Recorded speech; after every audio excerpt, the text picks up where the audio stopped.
बड़े उसके जैसा दुनिया में कोई दयालु नहीं होगा मेरे शिव जैसा, बहुत बहुत। अच्छा, सबसे ज्यादा आनंद आता है ना हरतालिका तीज के दिन, तुम देख भगवान भला करे ऐसो आनंद आए।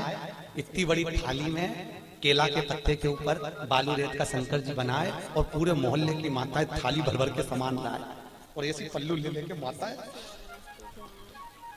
ककड़ी, भुट्टा, नरियल सब शंकर जी पे, बेल पत्ती, पत्ता पत्ती, धतूरा, सारा सामान शंकर जी पे और सब सामान, और शंकर जी ऐसा दबा दबाया बैठे। पार्वती जी बोली हटाऊं क्या? शंकर जी बोले धरे रहने दे, अब तो सुबह 4 बजे हटेगा। और ये पूरी रात भजन गाती फिर तांबा का हंडा तातो धरो पानी। शंकर जी बोले रहने दे, सुबह से लेकर शाम तक में 25 बार नहवा दी बैठ।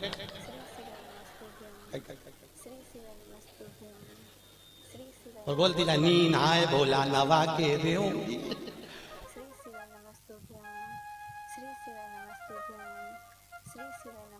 इससे ज्यादा आनंद आवे तो कावड़ यात्रा में तुम देखना, और ऐसी भीड़ और लोग कावड़ ले लेके और भगवान पे जो गंगा जल फेंके। जो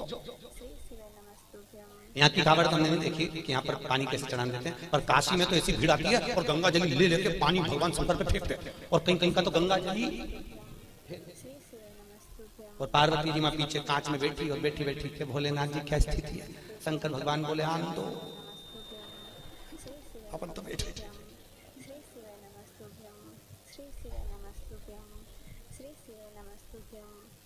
बहुत दूर से बहुत, और आनंद इतना रहे ना हरतालिका तीज के दिन माताएं दो सुबह से लेकर 12:30 बजे तक बहुत अच्छी दिखती है। सुबह से दोपहर के 12:30 बजे तक, 12:30 के बाद तो पलंग पे मिलती पट्टा बांध के। फिर 4 बजे उठती, फिर जाके नहा के बाल, तो भी मुंह पे स्माइल बिल्कुल नहीं दे बेचारी, ये सीधे जैसे मरी हत्या।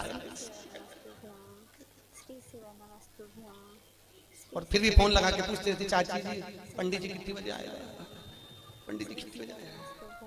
और पहली पूजन पे चाय पी गई, पहली पूजन के बाद हमने पूछा माता जी इसमें तो लिखा है कि दूध पिए तो बिल्ली बने, सोए तो अजगरी बने, बोले तो मेंढकी बने, तो तू तो चाय पी रही, किताब में चाय का नहीं लिखा। हमने भी डबल से पढ़ी हरतालिका तीज की किताब, तो हमने देखा वास्तव में हमें चाय का नहीं था। माता इतनी चतुर, जो चीज का नहीं लिखे वो निपटा जाए।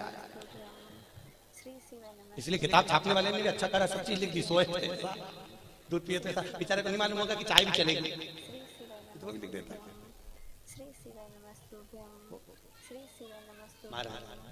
शिव करुणा सागर, उसके बराबर दुनिया में कोई करुणा नहीं कर सकता। राम जी की सेवा में तो ये भी चाहिए वो भी चाहिए, और कृष्ण की सेवा में भी ये चाहिए वो चाहिए, और शंकर की सेवा में तो पानी चढ़ाओ तो ठीक है, नहीं चढ़ाओ तो ठीक है, नहीं तो यहाँ तो शास्त्र कह रहा है मुझे कुछ भी प्रिय नहीं है। शिव कहते हैं मुझे केवल एक प्रिय है और वो सत्य प्रिय है, इसलिए सत्यम शिवम सुंदरम, मुझे सत्य प्रिय है। इसलिए जो मर जाता है उसको तोप के ले जाते हैं तो चिल्ला चिल्ला के जाते राम नाम सत्य। दुनिया के लोग इसलिए चिल्ला के ले जाते हैं कि इसको स्वीकार कर लेना, इसी ने सत्य बोला है, हम तो यूं झूठे ले ला, हमारा काम तो इकट्ठा करके तुम्हारे यहाँ छोड़ना। असत्य नाम सत्यमय जीवन को जियो। यहाँ पर इंदौर से माताएं कथा सुनने आ रही हैं। कल उनके मिस्टर से मैंने उनके बेटे से बात करी थी, आप क्या पेशा है, आपका सर्विस क्या है?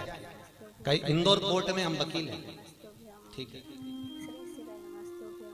तो पर गुरुजी 4 महीने से कथा, हमने कोर्ट की नौकरी छोड़ दी, हमने वकालत छोड़ दी। हमने पूछा क्यों?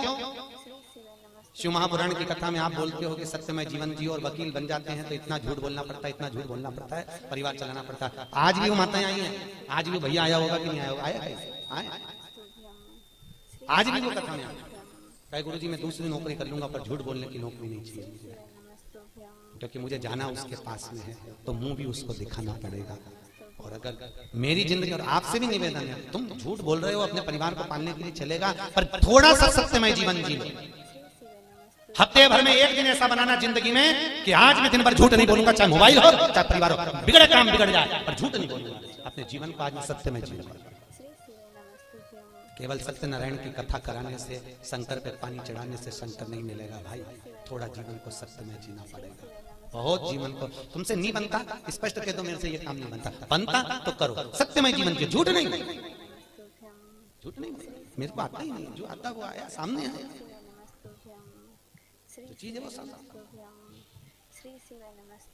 सत्यमय जीवन जियो, बहुत अच्छा लगेगा आपको। आपकी जिंदगी में आप सुंदरता प्राप्त करें। सत्यम शिवम सुंदरम, अगर सत्य बोलोगे तो शिव मिलेगा, और शिव मिल गया तो जीवन सुंदर हो जाएगा। क्यों जीना सत्य में, क्यों जीना सत्य? असत्य के चक्कर में एक गांव के पंडित जी मर गए, बहुत विद्वान कथाकार, बड़े विद्वान प्रखर, और मर गए तो नरक में चले गए। अब गांव के 2-4 लोग और मर के नरक में गए, तो नरक में गए तो पंडित जी मिल गए। तो गांव के लोगों ने कहा पंडित जी तुम तो हमारे गांव के इतने विद्वान पंडित जी थे, तुम तो खूब पूजन पाठ करते थे, फिर नरक कैसे चले गए? पंडित जी बोले ये मैं खुद नरक नहीं आया, पत्नी के चक्कर में आया। तो पत्नी ने कहा नरक भेज दिया तुमको? वो रोज तैयार होके आके मुझसे पूछती थी मैं कैसी लग रही, तो मुझे रोज कहना पड़ता था तू बहुत जोरदार लग रही, भले वो बेकार दिखे पर कहना तो अच्छा। तो ये झूठ बोलने के चक्कर, तो माताओं से निवेदन है आधे से ज्यादा पति तो तुम्हारे चक्कर में नरक जा रहे। जी जी तुम लोग पूछो ही मत करा करो कि मैं कैसी लग रही। और कहीं का पड़ गया एक आध माथा तो एक वो कहे ना, एक कहावत है ना, पति तैयार हो रहा था और पत्नी सज धज के, वो पति ऑफिस जा रहा जूता पहन के, और ये वहां आके खड़ी होगी, ए जी मैं कैसी लग रही, मैं कैसी लग रही? पति जूता बांध के जा रहा था ऑफिस, बेचारा बैग उठा के फिर पूछा बोलो तो सही में कैसी लग रही? पति बोला ऐसी लग रही जैसे हरी घास में भैंस चल रही।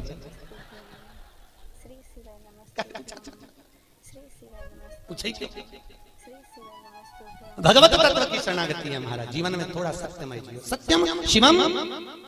अच्छा बहुत कथा कह रही है। भूत बावन भूतेश्वर भोलेनाथ ने ब्रह्मा जी को श्राप दिया। देवताओं ने मिलकर ब्रह्मदेव के लिए आदर करा, भगवान शंकर की पूजन करी। भगवान शिव ने कहा नारायण ये ब्रह्मा जी का सिर कटा है। ब्रह्मा जी के कटे हुए सिर से बट वृक्ष उत्पन्न हुआ। कौन सा वृक्ष? बट वृक्ष, बड़ का पेड़। और इस बट वृक्ष के नीचे कोई देवता की पूजन नहीं होगी, होगी तो केवल पितरों की पूजन होगी। और मैंने इस ब्रह्मा के मुख को बड़ का पेड़ बनाया है, इसलिए मैं इस पेड़ के नीचे विराजमान रहूंगा। मेरा नाम बटकेश्वर महादेव रहेगा। कौन सा महादेव? बटकेश्वर।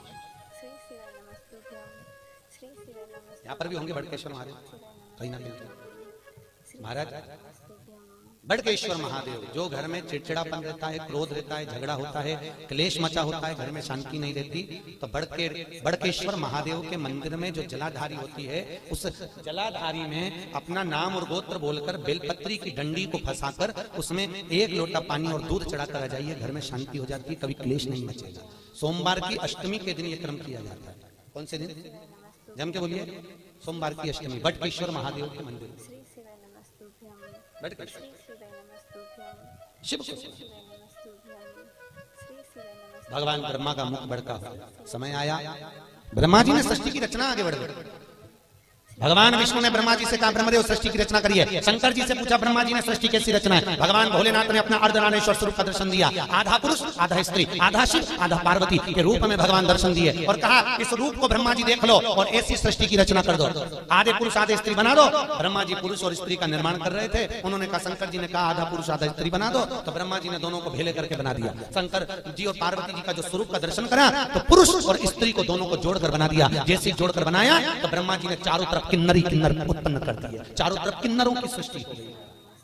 सबसे पहली पृथ्वी पर अगर कोई सृष्टि की रचना हुई थी तो उसके निर्माता ब्रह्मा, और ब्रह्मा ने अगर पहली सृष्टि रची थी तो वो किन्नर की थी। इनकी सृष्टि थी, जम के बोलिए, किन्नरों की सृष्टि। चारों तरफ किन्नरी किन्नर हो गए। जब किन्नरी किन्नर चारों तरफ हो गए, इतने में वहीं से भगवान शंकर और भगवान विष्णु निकल कर आ रहे थे। भगवान विष्णु ने कहा चलो प्रभु सृष्टि की रचना होगी होगी देख लेते हैं। भगवान नारायण ब्रह्म शंकर जी के साथ जैसे नीचे आए, आकर देखा तो किन्नरी किन्नर नजर आए। जैसे ही किन्नरों को देखा, इतने में भगवान विष्णु ठाका लगाकर हंस दिए। भगवान शंकर को बुरा लगा। शंकर जी ने कहा नारायण तुम क्यों हंस रहे हो? अरे प्रभु ब्रह्मा जी से कहा था सृष्टि की रचना करो, आधे पुरुष आधे स्त्री बनाना, उन्होंने जोड़कर बना दिया, दोनों को पुरुष स्त्री किन्नर बना दिया। शंकर भगवान बोले गलती किससे नहीं होती, ब्रह्मा से गलती हुई है तो सबरेगा सुधरेगा। पर ब्रह्मा जी से गलती हुई है, पर भगवान नारायण तुम इन किन्नरों पर हंसे हो, तुम्हें भी पृथ्वी पर जाकर किन्नर बनना पड़ेगा। किसको? जम के बोलिए, भगवान नारायण, तुम्हें पृथ्वी पर जाकर किन्नर बनना पड़ेगा। भगवान विष्णु ने क्षमा मांगी, प्रभु क्षमा कर दी। नहीं, शंकर जी बोले आप हंसे हो इन किन्नरों पर, तो तुमको किन्नर तो बनना पड़ेगा। और याद करो वो चरित्र, जब भगवान विष्णु किन्नर बने थे, कथा सुनी होगी आपने महाभारत कि द्रौपदी को जब लेकर आए अर्जुन, और अर्जुन जब द्रौपदी को लेकर आए तो माता कुंती ने भोजन बनाते बनाते कह दिया 5 बांटना। अर्जुन ने कहा द्रौपदी मेरी माँ ने कहा है तुम्हें 5 पतियों की पत्नी बनना पड़ेगा। द्रौपदी ने कहा बन जाऊंगी, पर शर्त एक है, एक पति के साथ में 1 साल रहूंगी, और मेरे पति के कमरे में अगर कोई दूसरा पति आ गया तो उसको 5 वर्ष के लिए बन जाना पड़ेगा। अगर आप मंजूर करते हो तो मैं 5 पतियों की पत्नी बनने को तैयार हो जाऊंगा। द्रौपदी ने 5 पतियों के साथ में फेरे लिए, रहने लगी। आज भीम के साथ में द्रौपदी रह रही थी, और भीम के साथ द्रौपदी रह रही, और इतने में अर्जुन के पास में एक ब्राह्मण आकर बोला अरे महाराज मेरे बच्चे को शेर उठा कर ले गया, बचाइए मेरे बच्चे को। और इतने में अर्जुन गया, मेरा गांडीव कहाँ है? गांडीव तो भीम के कमरे में था। और अर्जुन गया और भीम के कमरे से गांडीव लेकर आ गया, और लेकर आया, बच्चे को बचा लिया। पर द्रौपदी हाथ जोड़कर खड़ी हो गई, तुम्हें 5 साल के लिए बन जाना पड़ेगा। अर्जुन 5 वर्ष के लिए बन चले गए। नागों की कन्या उलूपी के साथ में अर्जुन ने शादी कर ली। अर्जुन का एक लड़का हो गया जिसका नाम था अरावण। क्या नाम था? जम के बोलो, अरावण। क्या नाम है? अर्जुन का लड़का हो गया। अर्जुन वापिस आ गए। जब कौरव और पांडवों का युद्ध चालू हुआ तो कुरुक्षेत्र की भूमि, युद्ध की भूमि को प्रसन्न करने के लिए चंडी को प्रसन्न करना था, और चंडी को प्रसन्न करने के लिए नियम था कि जब युद्ध प्रारंभ होगा तो दोनों तरफ से परिवार में से एक बलि देना पड़ेगा किसी व्यक्ति की। कौरव तो खुश हो गए, हम तो 100 भाई, एक मर गया तो 99 बच जाएंगे, पर पांडवों का क्या होगा? 5 में से 1 मर गया, 4 ही बच पाएंगे। भगवान कृष्ण को नींद नहीं आ रही, बेचैनी बनी हुई है। अर्जुन से कहा अर्जुन तुम 5 में से किसी को मरता हुआ नहीं देख सकता। अर्जुन ने कहा स्वामी किसी को तो मरना पड़ेगा, बलि तो देना है चंडी को प्रसन्न करने के लिए परिवार का। कौन देगा बलि? एक मरना। अर्जुन याद कर, तू वन गया था तो तेरा लड़का हुआ था, तू जा उस लड़के को लेकर। अर्जुन गया वन में, जब तक लड़का बड़ा हो गया था रावण, उसको लेकर आया। रावण हमें युद्ध में तुम्हारी जरूरत है। उसने कहा पिताजी चिंता मत करो, मैं तुम्हारे लिए प्राण देने को तैयार हूं, मरने को तैयार हूं। आरावण आया, भगवान द्वारकाधीश ने कहा आरावण तुम कहते हो कि मैं प्राण देने को तैयार हूं, तुम्हारे प्राण चाहिए।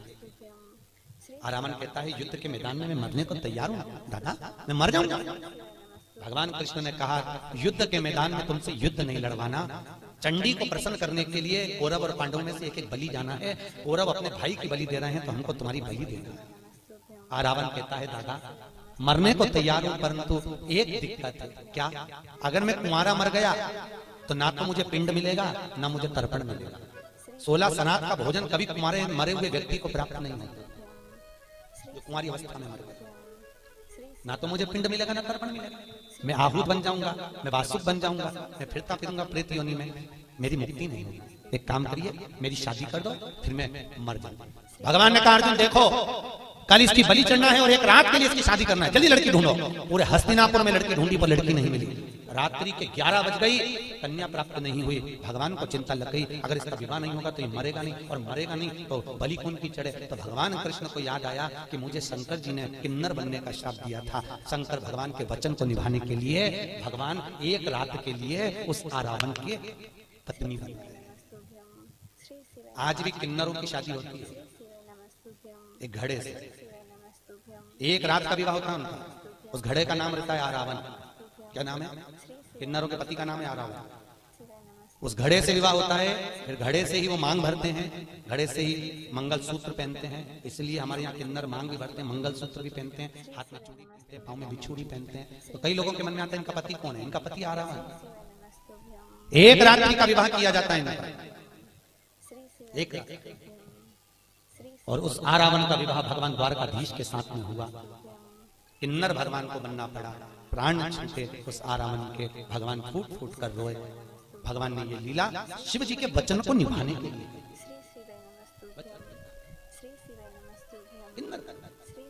शास्त्र कहता किसी पर मत हंसो जिंदगी में कभी। ना जाने कौन सी घड़ी किस पल किस जगह किस स्थान पर हम हंस दिए और वो बुरा हो गया। ना हंसिए। अपने को प्रसन्न रहना है, अपनी जगह पर रहिए। अपने को अलमस्त रहना, अपनी जगह पर रहिए। पर किसी को देखकर, किसी को उंगली उठाकर, किसी की ओर निगाह कर कर हमारे चेहरे पर प्रसन्नता का भाव नहीं होना चाहिए। उसको ना जाने कब ठेस पहुंच जाए। प्रसन्न आज ब्रह्मा जी, तुमने सृष्टि की रचना ठीक नहीं करी, इसलिए आज भी हिंदू धर्म की रीति है, भगवान शंकर का अर्धनारीश्वर स्वरूप का फोटो मंदिर में लगा सकते हो, आश्रम में लगा सकते हो, पर घर में अर्धनारीश्वर स्वरूप का फोटो नहीं लगाया जाता। शंकर के आधे शिव और पार्वती का स्वरूप। कौन सा स्वरूप? जम के बोलिए, अर्धनारीश्वर। घर में नहीं लगता वो फोटो। अगर आपको लगेगा तो कहीं आश्रम में लग जाए, कहीं मंदिर में लग जाए, कहीं अन्य जगह पर लग जाए, और घर में अर्धनारीश्वर स्वरूप का फोटो नहीं लगेगा। अर्धनारीश्वर स्वरूप का दर्शन, सृष्टि की रचना का फिर निवेदन करा। ब्रह्मा जी ने अपनी जंघा से मनु और शत्रुपा को प्रकट करा, उन्हीं की सृष्टि आगे बढ़ी। उत्तानपाद परिवत कन्या देवहूति प्रसूति आहुति हुई, और कन्या प्रसूति का चरित्र वर्णन किया गया जो दक्ष प्रजापति के साथ में दिया।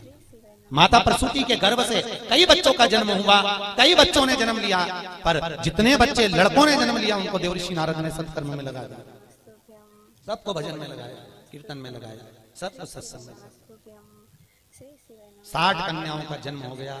कन्याओं के जन्म के बाद भी देखो, माता प्रसूति के गर्भ से जितने बच्चों ने जन्म लिया वो सब संस्कारी थे, सब संस्कारी। और फिर निवेदन है, जिस गांव में पानी की कमी होती है वहां की फसल बिगड़ जाती है, और जिस घर में संस्कारों की कमी होती है वहां की नस्ल बिगड़ जाती है। इसलिए नस्ल को सुधारने के लिए संस्कारों का होना जरूरी है। क्या दीजिए बच्चों को? अरे बोलो तो, संस्कार। श्रेष्ठ। क्यों कहते हैं कि बच्चों को गीता पढ़ाओ? है के लिए कहते हैं? किस लिए कहते हैं? गीता पढ़ाने पर प्रेशर क्यों दिया जाता है? पढ़ाओ बच्चों को गीता। क्यों? आज घर के बच्चे अगर गीता पढ़ लेंगे तो कल ये बच्चे बड़े होकर कोर्ट में गीता पर हाथ नहीं रखेंगे। अगर आज इन्होंने पढ़ ली है तो कल इनको अदालत पर गीता में हाथ नहीं रखना पड़ेगा। इनको पढ़ाइए, इनको संस्कार दीजिए। बच्चों को कार मत दो, क्योंकि बच्चों को कार दोगे तो वो बेच कर खजाएंगे। बच्चों को संस्कार दोगे तो कारों की भी लाइन लगा देंगे। अगर और कार जब शोभा देती है जब उनमें संस्कार हो महाराज। धन जब शोभा देता है जब आपके भीतर नम्रता हो साहब। मालूम पड़े पैसा बढ़ गया और अभिमान बढ़ गया, अहंकार बढ़ गया, तो भगवान भी कहते हैं बढ़ने दो, बढ़ने दो। होता है, कई लोग कहते हैं महाराज हमारा पड़ोसी कभी अगरबत्ती नहीं लगा, हमारा पड़ोसी कभी मंदिर नहीं जा, और 4 चौगुना बढ़ते चले जाए। भगवान उसको खूब दे दिया, और हम तो रोज मंदिर जाएं, रोज अगरबत्ती लगाएं, रोज दिया बत्ती करें, रोज भगवान के मंदिर में पहुंचे, तो भी हमको दुख मिल रहा है। कहते कि नहीं कहते लोग?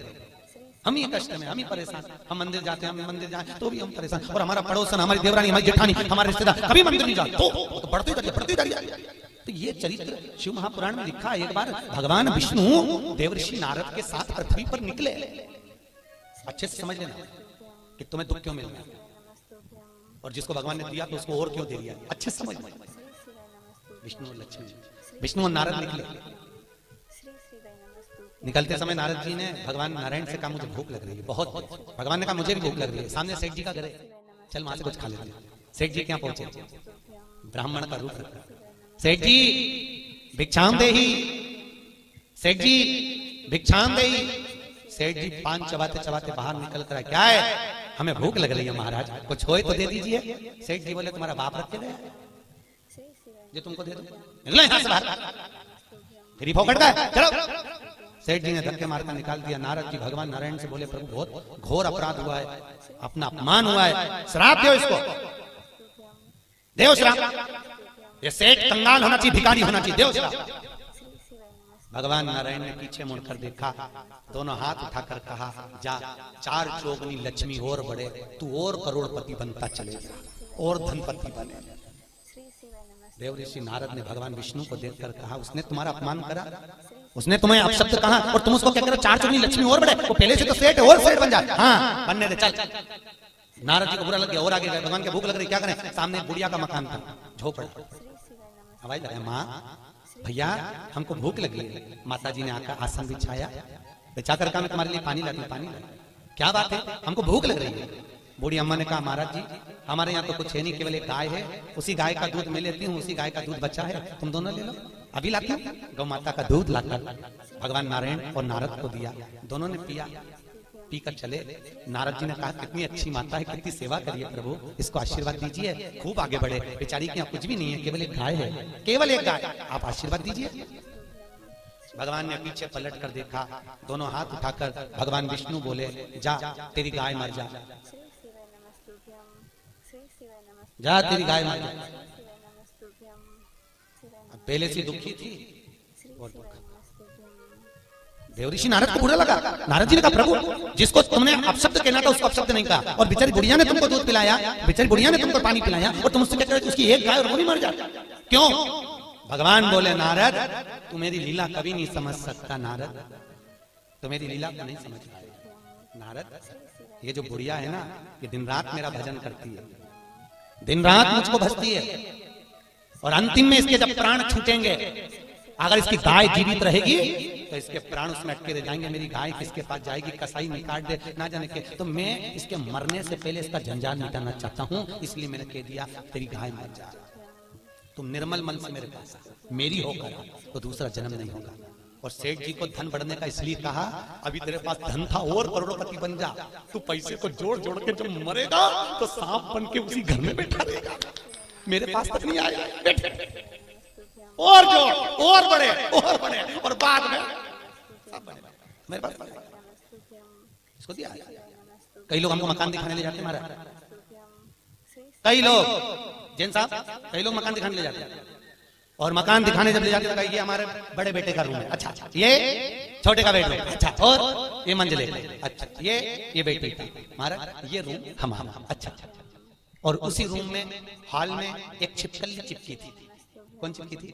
छिपकली। हमने छिपकली को देखा तो हमसे जजमान ने पूछा महाराज आप रूम नहीं देख रहे, छिपकली को देख रहे? हमने कहा जैसे तुम कह रहे हो ये मेरा है, उसी तरह छिपकली भी कह रही है मेरा है। ना जाने कौन तुम्हारे परिवार का, तुम्हारे कुल का, मेरा कहते कहते मर गया तो छिपकली बन गया, अभी भी नहीं छूट रहा, इसलिए वहीं चिपकी हुई है, उसको 25 बार भगा फिर आ जाता, मेरा घर मेरा घर। अब बताओ आप में से कौन कौन छिपकली बनना चाहता है?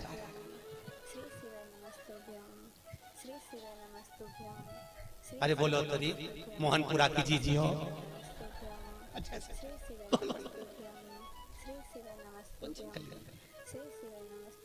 कभी मत कहो कि मेरा है, क्या लाए थे क्या ले जाओगे, मुट्ठी बांधे आए हाथ पसारे जाओगे, सब धरा रह जाएगा, एक से बढ़कर एक साड़ियां फालतू को लगी की लगाई।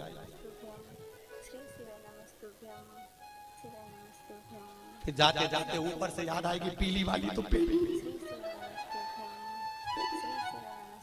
तुम्हारी पीली दे गई, और यमराज से कहो कि मुझे 3-4 दिन और जिंदा कर दे, मैं पीली पहन लूं फिर मर जाऊं।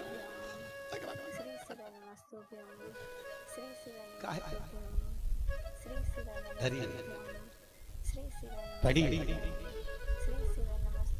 और जाएगा जब यहाँ से कुछ भी ना पास होगा, 2 गज कफन का टुकड़ा तेरा लिबास होगा, केवल 2 गज और कुछ नहीं। कितनी जगह ट्रेन में सफर कराया? अरे बोलो तो जम के, रिजर्वेशन कराया, सीट मिली थी, सोए थे, बस उतनी जगह जिस सीट पे सोए थे, और दूसरी की सीट पे चढ़ने की कोशिश भी मत करना, सामान फेंक देगी। और उतनी सी जगह, और उसके बाद में भी जगत का झमेला, काकी ने ऐसा बोल दिया, चाची ऐसी बोल दी, बुआ जी ऐसी बोल दी, उन्होंने ऐसा बोल दिया, रोए रोए मरी जा रही, और कितना भी रो लो आखिरी का फोटो में तो स्माइल देना ही पड़ेगा, जो दीवार पे टंगेगा, और माला प्लास्टिक के फूल की ऐसी, और डॉक्टर स्माइल देती रहेगी, और वो फोटो के बाद में 16 शराब में नीचे उतरेगा, और नीचे उतर के फिर खीर और पूरी को ऐसे मल के चिपकाएंगे, और अम्मा स्माइल देगी, और खीर पूरी चिपकी रहेगी पूरी साल, वो खीर पूरी